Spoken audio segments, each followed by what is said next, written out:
Yes, he is. I hear his engine.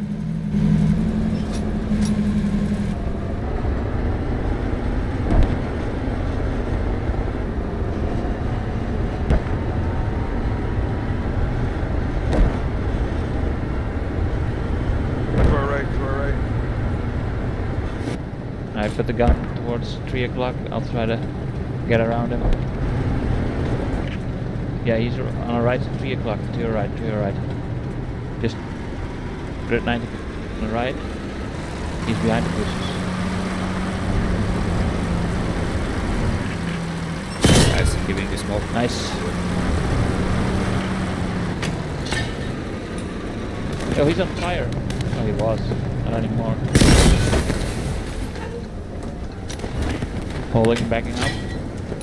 Oh, you got him on fire. Yeah, dude, you killed him.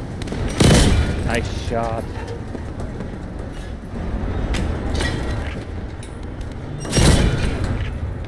Let's just get out of here. Nice, dude. There he went. Nice. Turret went off and everything. Nice work.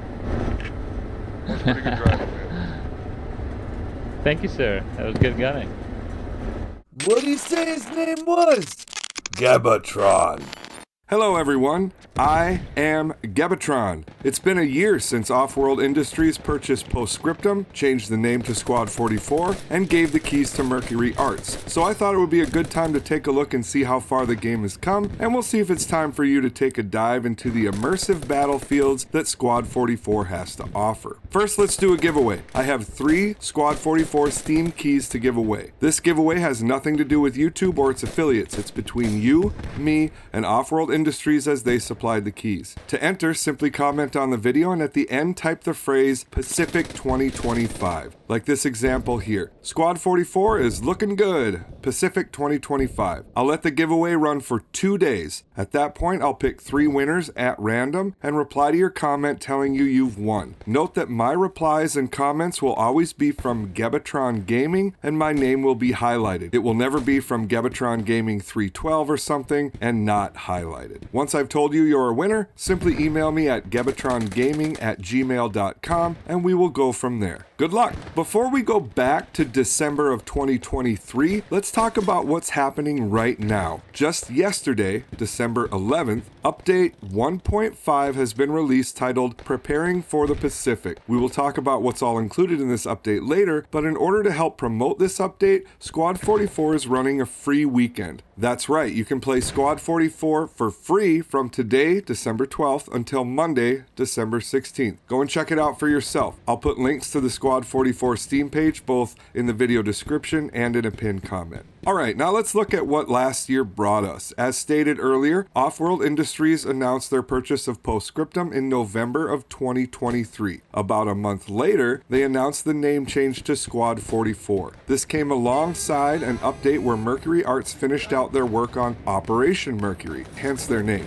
You're seeing some of that work right now. Operation Mercury was the German invasion of the island of Crete, and you can see here that it comes complete with paradrops. I personally think these Crete maps are some of the most interesting in the game. Keep in mind, guys, as we go through these, that I'm just listing off the highlights of these updates. The changelogs are much more extensive. Like here, I list the 5th Cretan Division and the Australian 19th Brigade were added, but that also means they added 8 unique weapons. They also list that the Rethymno map was recreated by using modern terrain maps in conjunction with original maps and sketches dating back to when the battle actually took place. Mercury Arts came out swinging and let everyone know right away they weren't cutting any corners. A little over a month later, at the end of January, we got update Operation Greyhound, which not only included what's listed here, but this was a big update. Quality of life was greatly improved by adding things like an on-screen compass to help with orientation, visual prompts to let you know when territory was changing hands, and sound prompts to let the player know they are bleeding out. Yeah, that's right. Something that simple wasn't in the game before, and in intense combat, it was hard to tell if you were bleeding out. But it's much easier to recognize now. A solid improvement for sure. This update also included a lot of map reworks. Foliage was improved, lighting, water, just graphics overall got an upgrade. All this was done with optimization being a priority. DLSS and texture streaming was updated. Long story short is that the game performance was improved at the same time as its graphics were. Logistics went through some big changes here too. Regular infantry was given a supply truck to help squads operate a little more independently, and the amount of forward operating bases, or FOBs, was increased slightly. But probably the most important thing, even though it's not flashy, was cleaning up the code and squashing tons of bugs. This was a big update that made a lot of really positive changes for Squad 44.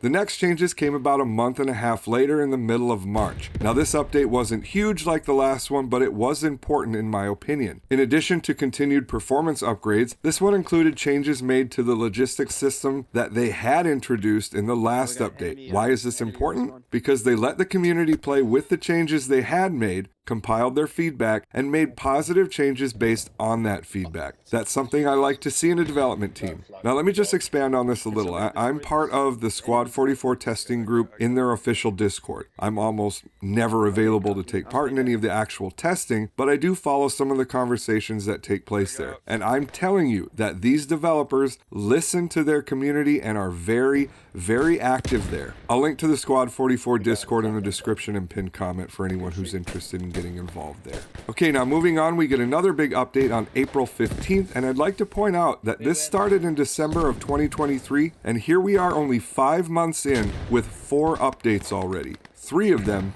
being substantial. These guys have their noses to the grindstone for sure. So this update, Operation Clean Sweep, is about the same scale as Greyhound was, and I think I can show you how substantial this update was here in 2 pictures. That's a crazy difference. That changes how a game is played. Playing right now is a bunch more before and after footage as HE explosions, bomb explosions, muzzle flashes, including faction-specific historically accurate tracers, and more were changed, and changed for the better. And that's just the tip of the update berg. New buildables, building interiors were added on Chapter 1 maps to make the battlefield feel more lived in and not sterile anymore. 16 new weapons, additions to faction equipment. They fixed tank and AT gun sights and made their magnification historically accurate. User interface improvements, and on top of that, more optimization and bug fixes. Like I said, 5 months in and it's almost like playing a different game.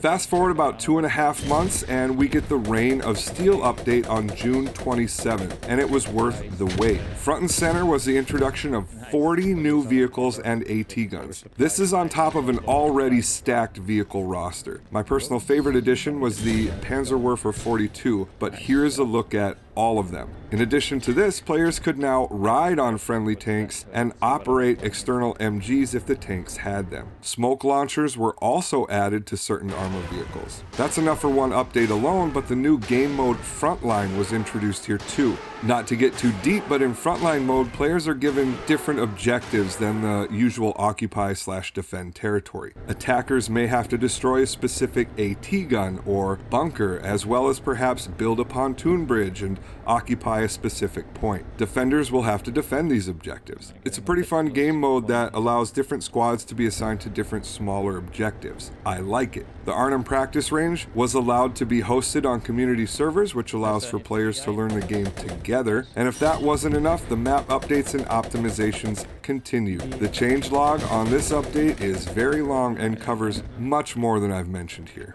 Just a little under 2 months later, on August 15th, we got Frontline Expanded, which not only brought the new game mode to more maps and added more objectives, but also increased server player counts to 100. Somehow they found a way to squeeze in 2 more vehicles into the roster with the Cromwell Close Support variant and the AEC Mark III armored car, which is what you saw us destroy that Panther with at the beginning of the video. Mines and grenades got significant improvements. The bouncing Bettys actually bounce now. Graphics continue to be improved, as well as work on making some existing maps more historically accurate. And much more is listed in the changelog, a large portion of which starts with the word fixed, so a lot of bug squashing going on as well.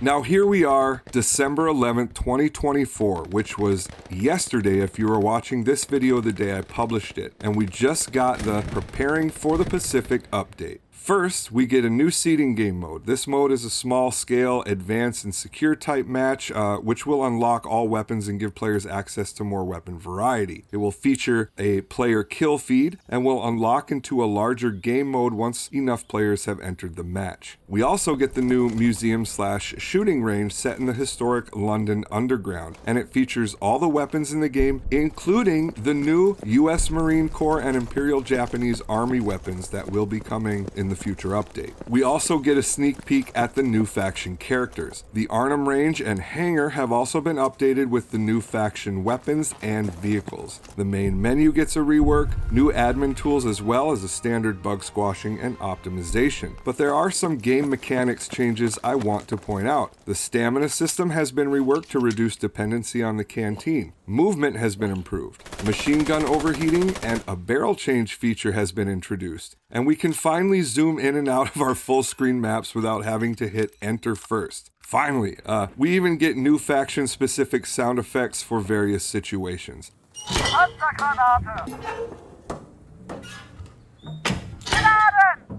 Another solid update. I'm sure we'll find some issues, but I'm fairly confident that they will be dealt with in time. So in the last year, Offworld and Mercury Arts have put out 7 pretty substantial updates. That's more than one every 2 months, and I didn't even mention hot fixes and patches in between. But we aren't done. Let's talk about the future quick. Q1 of 2025 is going to get the full release of the Pacific update, just in case you didn't figure it out when the last update was titled Preparing for the Pacific. But sometime here in December of 2024 yet, Offworld will begin public beta testing for that update. I think it starts right after the free weekend. I'm told that Squad 44 will be available for purchase at a discount during this period. Now, before we get into what that update will contain, I just need to say that if you were one of those people that said to yourself, I'm gonna wait and see how Squad 44 develops under Offworld before I buy it. If you said something like that, I'm here to tell you that the time is now. If somehow you're still unsure, then at least go play the free weekend, put a few hours in, then pick it up on a discount. If you don't want to take part in beta testing, you're still going to get a great game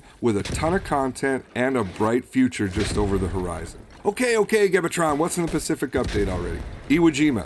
Iwo Jima is the first map we'll be getting, and they didn't cut any corners here either. It's going to be a 1-to-1 scale replica of the southern half of the island, including Mount Suribachi and its intricate tunnel system, all created using detailed maps, photos, and aerial images. The expansive terrain topside, along with the tunnel system below, will offer a blend of both close quarters and large-scale combat. The Iwo Jima map will feature a 2.7-kilometer long invasion beach, which they claim will be historically detailed to reflect the US Marine Corps' harrowing landings. Over 150 fortified gun emplacements and pillboxes placed to mirror historical defenses. You'll be able to see battleships like the USS Iowa offshore. Speaking of which, commanders will get unique call-ins. The Marines can request naval gunfire, while the Japanese CO can call in 320mm spigot mortars. These weapons are already in the museum, but you'll finally be able to clear trenches with the M1912 shotgun as a Marine, or pull off a last-ditch bonsai charge with your very own Shinguntu sword. It's going to be a blast. I'm looking forward to it. The last year has been pretty huge for Squad 44, and it doesn't appear that next year we'll see much of a slowdown, and I'm here for it. I hope you are too. If you want to learn more about Squad 44, go ahead and watch the video I made where I point out the differences between it and Hell Let Loose. Remember to check the description and or the pinned comment for links to Squad 44 on Steam, as well as their official Discord. Make sure to take part in the giveaway, and good luck. Please subscribe if you haven't already, and pull the trigger on that like button. It really is a great time to be a World War II gamer. As always, thank you so much for watching, and see you in the next one.